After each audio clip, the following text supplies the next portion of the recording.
Hi, I'm Jayden. Welcome back to my channel.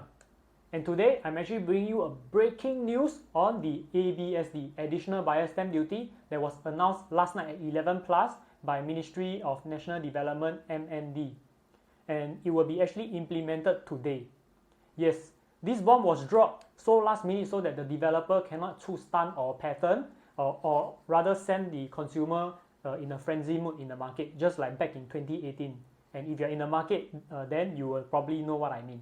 The government body has just announced new measures to cool the property market and to ensure sustainable housing prices for all Singaporeans. With effect from today, the additional buyer stamp duty rates for residential property will be adjusted, but do not panic. Before I tell you why you should not panic, let us take a look at the revised ABSD rate so you would know what I mean. So being a Singaporean first-time buyer, there is no change in terms of the ABSD. But of course, if you were to buy your second property, there is an increment of 3% from 17 to 20%. As for the subsequent property purchase, the ABSD sees an increment of 25% to 30%. This is the reason why you shouldn't panic, because if you are a first-time buyer, it doesn't impact you at all. And even if you are the second property or third property buyer, the increment of 3 to 5% is not super significant, and I don't think it's a deal breaker. Because the government body felt that if this increment is stopping you from making a move in the property market, it probably means that you might be or going to be over leveraging or stretching yourself too much. And as for the rich, the increment probably wouldn't stop them from buying property, but to slow them down. And moving forward to the permanent residents, for first-time property buyers, there is no change in terms of the ABSD as well. It's still standing at 5%. But if you are buying your second property, the increment is at 5%, from 25% to 30%. And for subsequent property purchase, the increment is also at 5%. So from the previous 30% to the new 35%. And personally, I would say that this might hurt the PR slightly a little bit more if you are looking into multiple properties. But then again, the increment is not considered very detrimental. It's really just to slow down the market for a bit. And now, onto the foreigners and buying under trust. This is where it hit really hard. And as for the foreigners, the ABSD increment is a massive 30%. Yes, you heard me right. From the already high ABSD, from 30% now to 60%. The whole reason, in my opinion, I feel is really to control the numbers of foreigners or stop them from entering the property market, buying left, right, and center. Because this 60% tax rate, I would consider it as a very high tax rate.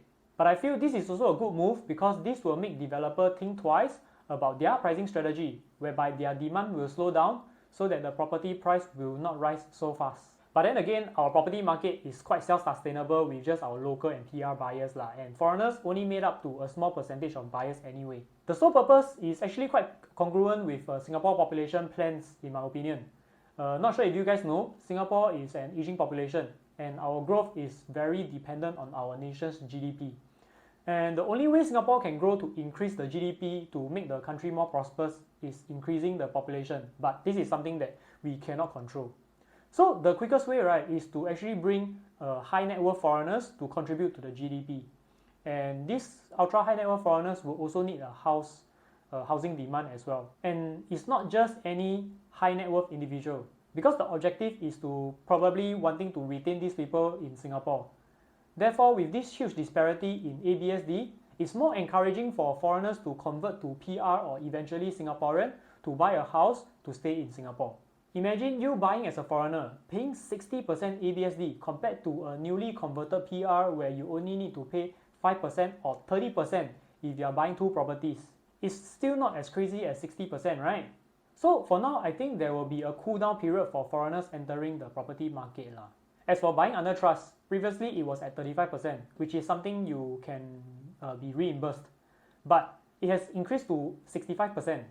So personally, I am not sure why there is a need to increase this ABSD when it's something where you can be reimbursed back. But my guess would be is to cool off the demand of local buyers that run out of name to use. So I feel that it's the same idea as what I mentioned in the earlier part of the video, whereby if you belong to the in-between, the rich and the very rich, and if this increase of ABSD is stopping you from entering the market, you are probably over leveraging already. So I think this is ultimately to cool down the demand of buying under trust portion. But of course, if you are ultra rich, then this increment doesn't stop you because eventually you can still get the 65% back if the trust deed is done properly. And in summary, so this measure aims to prevent a further rise in property prices, which has been increasing significantly in the recent months. So this would actually help ensure housing remain affordable to all Singaporeans and that property market remains stable and sustainable over a long term. And of course, every cooling measure, there is always an opportunity, because if you belong to the category that is not affected, this measure really doesn't impact you at all. And a famous quote from Warren Buffett: "Be fearful when others are greedy and be greedy when others are fearful." If this cooling measure will depress the demand in the market for a while, then this is probably one of a better opportunity for you to enter, because this period of time, developer will probably think twice if they want to increase the price. And of course, when the market starts to accept the what is, the price will definitely continue to increase. So this is a gentle reminder to everybody that feels that, cooling measure come already, let's wait for the price to drop, right? But in my 5 years plus in this industry, I have yet to witness such situation. It has always been the market being stagnant for a while. Then when everybody starts to accept, then it will bounce back up again. But if you need to speak to someone or understand where you stand in today's property market, feel free to reach out to me. And this brings me to the end of this breaking news, and see you in my next video.